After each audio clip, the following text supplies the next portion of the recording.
আসসালামু আলাইকুম। আসলে আমের যারা বিজনেস করেন তারা ছোট এবং বড় সাইজের আম নিয়ে প্যারার সম্মুখীন হননি। এটা হয়তোবা তাদের ব্যবসায়িক এক্সপিরিয়েন্সে খুবই কম। যারা বিজনেস করেন তারা প্রতিনিয়তই এই প্রবলেমের সম্মুখীন হন যে কাস্টমারের কাছে আম গেলে সেই আমটি সাইজ ছোট, এরকম বিভিন্ন রকম কমপ্লেন আসে। তো আসলে কাস্টমারের উদ্দেশ্যে আমাদের আজকে একটি বক্তব্য, সেটি হচ্ছে যে আপনারা আসলে আমের সাইজ এটা বিবেচ্য বিষয়, কিন্তু আমের সাইজটি আসলে খুব বেশি ক্ষেত্রে বিবেচ্য বিষয় নয়। কেননা আমের সাইজটি ডিপেন্ড করে এটা আসলে গাছের উপরে। যেমন আপনারা যে হিমসাগর আমটি নিয়ে থাকেন বা খেয়ে থাকেন, এই হিমসাগর আম কিন্তু কয়েক রকমের সাইজের হয়ে থাকে। যেমন এটা গাছ ভেদে আর কি। যদি গাছ আপনার হচ্ছে অনেক ছোট হয়, বিশেষ করে আপনাদেরকে এই বিষয়গুলো যদি এভাবে বলি যে গাছ বড়, ছোট, মাঝারি, এটার উপরে আসলে আমের সাইজটি ডিপেন্ড করে। যেমন গাছের সাইজ যদি ছোট হয় তাহলে সেই গাছের আম বড় হয় এবং সেটার স্বাদ যে বড় গাছের আম ওটার তুলনামূলক একটু কম লাগে। সেটা আপনারা যারা বাইরে থেকে আম ক্রয় করে খান তারা আসলে বিষয়গুলো তো মানে বুঝতে পারবেন না।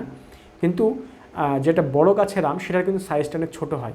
মানে ছোট বলতে অনেক ছোট না, মানে মোটামুটি ছোটো গাছের আমের চাইতে বড় গাছের আমটা তুলনামূলক ছোটো সাইজের হয় এবং সেই আমটা কিন্তু স্বাদ অনেক বেশি হয়। আর যদি গাছটা মাঝারি হয় তাহলে সেই আমটা আপনার বড় হতে পারে বা ছোটো হতে পারে। আবার গাছে কেমন আম ধরেছে সেটার উপর ডিপেন্ড করে। যেমন আম যদি কোনো গাছে অনেক বেশি ধরে তাহলে আমের সাইজ একটু ছোট হতে পারে, আর আম যদি একটু মানে অল্প হয় তাহলে সেই গাছের আমের সাইজ অনেক বড় হতে পারে। আসলে এইরকম বিভিন্ন কারণে আপনার এই আমের হচ্ছে যে ডিফারেন্ট আমরা লক্ষ্য করি।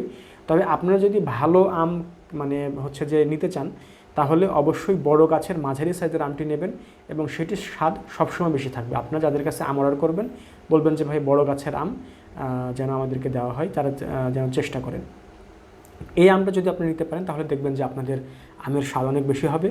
আর সবচেয়ে বড় বিষয় হচ্ছে যে আম যাদের কাছ থেকে নেবেন তাদেরকে বলবেন যে ভাই আমটা যেন পরিপক্ক হয়। আসলে আপনারা যতই ভালো জাতের আম নেন, আমটা যদি পরিপক্ক না হয় তাহলে কিন্তু সেই আমটি আপনার খেতে খুব একটা ভালো হয় না।